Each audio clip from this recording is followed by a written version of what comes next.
नमस्कार, मैं हूं आपके साथ मयंक। तो देखिए, बड़ा सवाल, आखिर अब तक अमेरिका ने ईरान पर हमला क्यों नहीं किया? क्या ईरान पर हमला करने से अमेरिका डर रहा है? देखिए, पिछले कुछ दिनों में, पिछले 6-7 दिनों में जिस तरह से बड़ा हथियारों का मूवमेंट किया अमेरिका ने, एयरक्राफ्ट कैरियर जो है वो मिडिल ईस्ट आ चुका है, ओमान की खाड़ी में तैनात है। सिर्फ जॉर्डन की अगर एयरबेस की बात करें, जॉर्डन में 35 से ज़्यादा F-15 जेट्स पहुंच चुके हैं। डिफेंस सिस्टम जगह जगह लगा दिए गए हैं। लेकिन इसके बावजूद देखिए, कई सारी सबमरीन्स जो हैं अमेरिका की, वो मिडिल ईस्ट में हैं, ईरान के आसपास हैं। डिस्ट्रॉयर्स जो हैं, शिप्स जो हैं वो पहुंच रहे हैं। एयरक्राफ्ट कैरियर के अलावा रूजवेल्ट भी पहुंच गया है, जो एक और एयरक्राफ्ट कैरियर है। इन तमाम तैयारियों के बावजूद अब तक आखिर अमेरिका ने ईरान पर हमला क्यों नहीं किया? क्या इसके पीछे कोई डर है अमेरिका को? इसको हम समझने की कोशिश करेंगे। आज मेरे बड़े सारे दर्शक ये बार बार ये सवाल पूछ रहे हैं कि मयंक जी, ये बताइए, आखिर अमेरिका ने अब तक हमला क्यों नहीं किया? क्या डर सता रहा है अमेरिका को? 7 बड़ी वजह है, 7 बड़ी वजह। पहली बड़ी वजह हम मान के चलते हैं। देखिए, आनंद फानंद ने, अमेरिका ने अपना अब्राहम लिंकन जो एयरक्राफ्ट कैरियर है वो बुला लिया। साउथ चाइना सी में था, चीन के पास था, वहाँ से ट्रैवल करता हुआ वो ओमान की खाड़ी में आ गया, अब ईरान के पास है।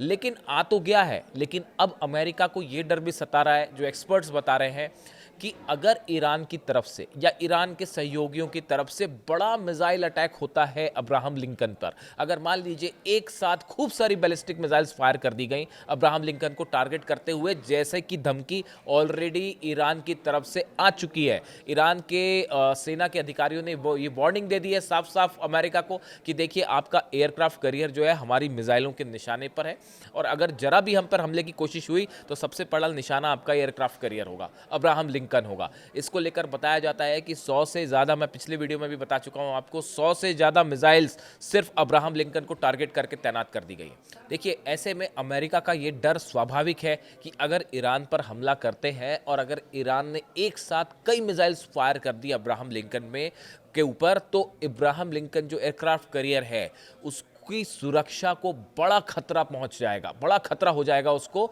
और ऐसी स्थिति में अगर एक भी मिसाइल अब्राहम लिंकन पर गिर गई तो ये एक बड़ा सेटबैक होगा अमेरिका के लिए। इसीलिए इस ओमान की खाड़ी में अपने एयरक्राफ्ट कैरियर की सुरक्षा एक बड़ा चैलेंज है अमेरिका के लिए। बात नंबर 1। बात नंबर 2, अब ये मान के चल रहा है अमेरिका, जैसा कि डिफेंस एक्सपर्ट्स बताते हैं, अब ये अमेरिका मान के चल रहा है कि रशिया ने अपना S-400 एयर डिफेंस सिस्टम जो है वो ईरान को दे दिया है।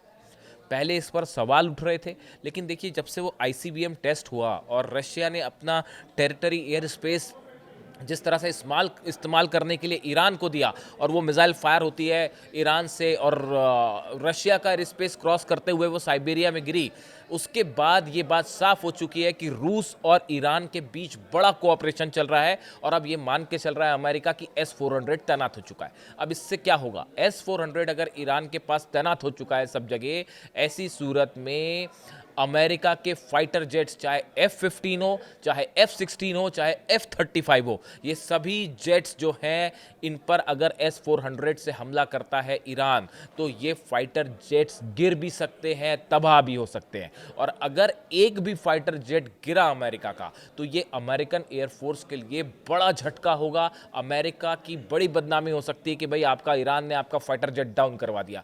ये एक बड़ी बड़ी चुनौती है, जिसकी वजह से अमेरिका ने आनंद फानंद में कोई अटैक नहीं किया है। अपनी सेना तो बुला ली, अपने हथियार तो बुला लिए, लेकिन अभी तक यही रणनीति बन रही है कि भाई, हमला कैसे किया जाए। बात नंबर 2।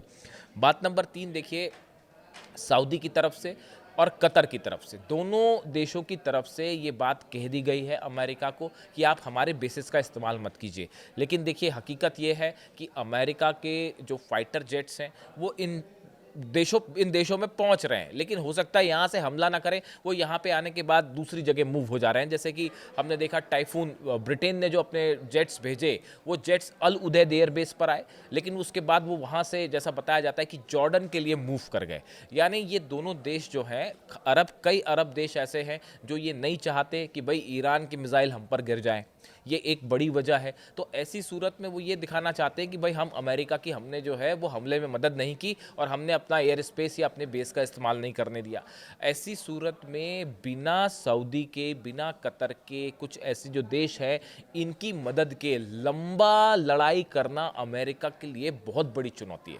देखिए पिछली बार इजराइल पर जो हमले हुए, ईरान की मिसाइल्स जो गिर रही थी, उसकी मिसाइल्स को रोकने में बड़ी मात्रा में जो काउंटर मिसाइल्स फायर की गई, डिफेंस सिस्टम से मिसाइल्स फायर की गई, वो जिसमें जॉर्डन का रोल रहा, उसमें सऊदी का रोल रहा, उसमें कतर का रोल रहा। इन देशों से डिफेंस सिस्टम लगा के जो मिसाइल्स ईरान फायर करता है उसको रोकने का काम करने में ये सऊदी देश जो है, ये अरबियन देश जो हैं, ये बड़े मददगार साबित होते हैं। अगर इनका इस्तेमाल ना हो तो अमेरिका के लिए वॉर को लंबा चलाना मुश्किल होगा। ये तीसरी बड़ी वजह है जो एक्सपर्ट्स मान रहे हैं जिसकी वजह से अभी तक अमेरिका ने हमला नहीं किया ईरान पे। हम चौथी बड़ी वजह मानते हैं, ये जो बताता हूँ मैं आपको, ये आप सब जान ही रहे हैं कि इजराइल का डिफेंस सिस्टम जो है, उसके जो डिफेंस सिस्टम है वो पिछले 12 दिन की जंग के बाद अपने सबसे वीक स्तर पे, सबसे कमज़ोर स्तर पर है। चाहे आप आयरन डोम की बात कर लीजिए, चाहे आप एरो की बात कर लीजिए, चाहे थार्ड की बात कर लीजिए। देखिए थार्ड की तो नई मिसाइल्स अभी आप पहुंचनी शुरू हो गई हैं, अभी भी आ ही रही हैं, तैनात ही हो रही हैं।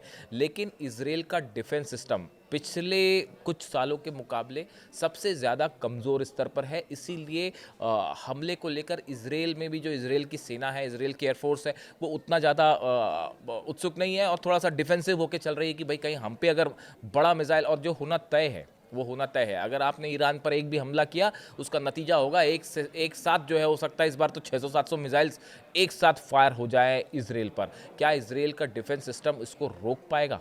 ये अपने आप में एक बड़ा सवाल है। ये चौथी वजह जिसके कारण अभी तक अमेरिका ने हमला नहीं किया।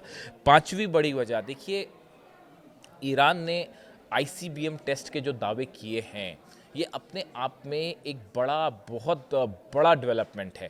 अगर ईरान के पास ऐसी मिसाइल है जैसा कि दावे हो रहे हैं, और जो टेस्ट किया उसने, और करीब 7000 किलोमीटर उस आईसीबीएम ने ईरान की जो है वो ट्रैवल करते हुए सटीक निशाने पे गिरी, वो साइबेरिया में, मतलब वो एयर स्पेस रूस का क्रॉस करते हुए निशाने पे गिरी है। ऐसी सूरत में अगर ईरान के पास 7000 किलोमीटर की रेंज की मिसाइल्स है, तो आप ये बात समझिए, ये यूरोप के लिए और कई देशों के लिए बड़ी चुनौती। और कहा तो ये भी जा रहा है कि 10,000 किलोमीटर से ज़्यादा है, यानी अमेरिका भी रेंज में है।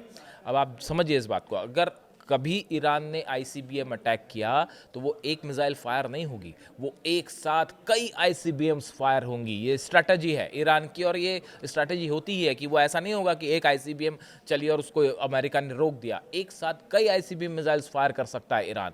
और उस सूरत हाल में एक बड़ी चुनौती होगा, इंटरकॉन्टिनेंटल बैलिस्टिक मिसाइल्स को रोकना एक बड़ी चुनौती है। अमेरिका के पास सिस्टम है उसे रोकने का, इसमें कोई शक नहीं है, लेकिन ईरान की मिसाइल्स भी बेहद खतरनाक है, ये सब पूरी दुनिया जानती है। और जब एक बार आईसीबीएम फायर हो जाती है तो जब तक वो रुक ना जाए तब तक कोई गारंटी नहीं होती, बड़े से बड़ा डिफेंस सिस्टम को भी वो फेल कर सकती है। और हमने देखा जिस तरह से इजराइल पर मिसाइल्स गिर रही थी ईरान की, वो तस्वीरें आपने देखी होगी, उनकी स्पीड जो थी, जो आखिरी के दिनों में सेजेल, खुर्रमशहर और फतेह 2 मिसाइल्स गिरी आखिरी के 4 दिनों में, उनकी गति देखिए आप, वो तो विजुअल्स हैं, आप उन विजुअल्स को देखिए कितनी स्पीड से गिर रही थी वो। तो उसको रोकना जो है हमेशा एक बड़ा चैलेंज रहेगा। यही वजह है कि अभी तक अमेरिका ने ईरान पर फौरी तौर पर हमला नहीं किया।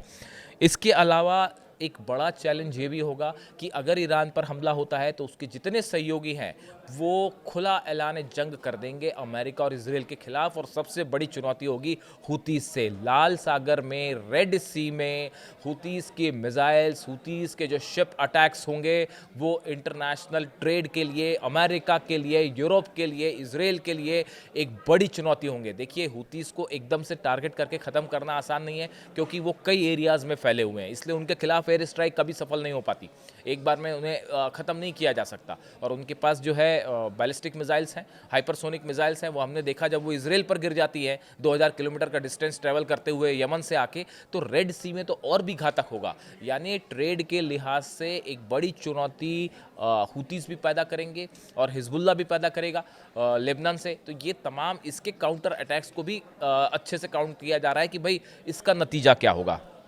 और देखिए 7वीं बड़ी वजह और सबसे बड़ी वजह, बताया ये जा रहा है कि अमेरिका और इजराइल के कुछ एक्सपर्ट्स ने ट्रंप एडमिनिस्ट्रेशन को ये सलाह दी है कि देखिए अगर आप हमला करते भी हैं तो भी अली खामनेई साहब को सत्ता से हटाना नामुमकिन है। उनको सत्ता से हटाने की जो कोशिश थी, जो ये प्रदर्शन हो रहे थे, जैसा कि ईरान ने आरोप लगाया कि इजराइल की तरफ से फंडिंग हो रही है, अमेरिका की तरफ से फंडिंग हो रही है, विदेशी ताकतें इसको फंड कर रही हैं, इन सब कोशिशों के बावजूद अली खामनेई साहब को सत्ता से हटाने का जो षड्यंत्र था, जो प्लान था, वो पूरी तरह से फेल हो गया है। और अगर आप हमला करते हैं, कई सारे एक्सपर्ट्स का ये मानना है, तो उसके बाद भी आप वहाँ पे सत्ता रिजीम चेंज नहीं कर पाएंगे और ऐसे में अमेरिका के हमले का मेन मकसद जो है वही फेल हो जाएगा।